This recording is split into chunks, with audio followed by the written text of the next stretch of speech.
Hilton Head High Principal Amanda Onan has her finger on the pulse of what's important to our high schoolers, better than just about anybody I know. Welcome in, Amanda. The school shootings in Florida last week certainly stunned all of us.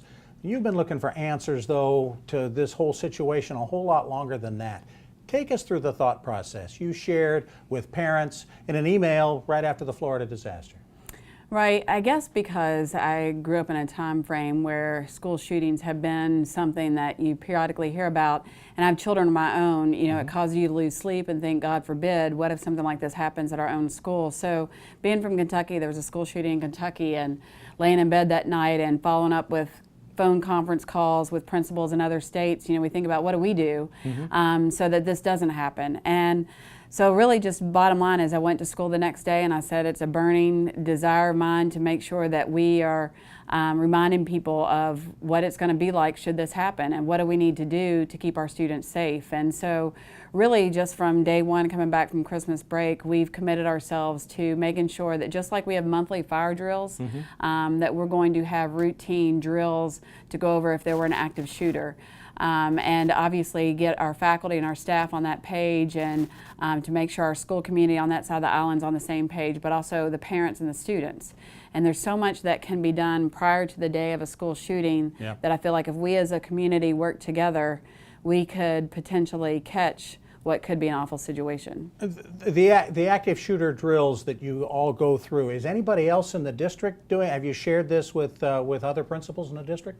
Right, I've had other principals that have contacted me, but your natural instinct is yes, everybody has to have some sort of drills, and to what degree, because of whether it's elementary or middle or high school, I'm sure it's different. I just know for our school, the thought process have changed from the days of Columbine, where I used to, as a student, as a teacher, you tell your kids to cowardly beg for their life and hide in the corner and don't move and be as quiet and as still as a mouse, and to get under a table.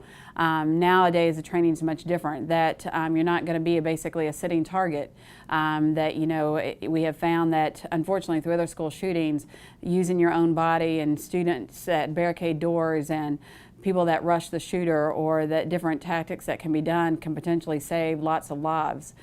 So it's very different today, and so what we have spoken to the students is it's sort of that fight for your life mentality, and that we're not going to cowardly sit back in a corner, and that your actions can not only save yourself but potentially many others. That's very good advice. You mentioned, though, trying to prevent it from even happening in the first place. What advice have you been giving students about how to keep an eye out for something? Really, I feel like I have the students' ears. They shared with me the other day that whether it's meetings that we've had, or whether it's been through our morning news show, it's not even really the students that cause me so much alarm as it is parents, or the lack of parenting. Because what you find over time is even the best of what you think the best families, unfortunately all too often want to become friends as they become teenagers, or detached, or not involved, or not coming to school functions and meetings, and letting them sort of become a young adult. But students still need their guidance and also their oversight. And the oversight to me is something that parents are sometimes fearful of taking action on, and don't have the guts to be the parent they need to be.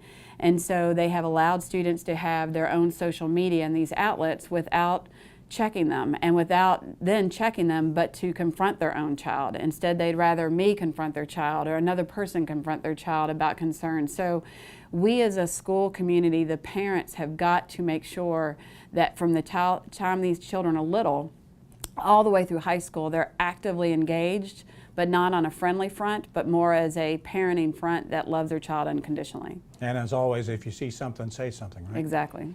All right. Well, thank you so much, Amanda, for coming in and for letting us know about that, and letting us know what you guys are doing about it out at Hilton Head High. A lot of truly good news about great kids at Hilton Head High coming up this half hour.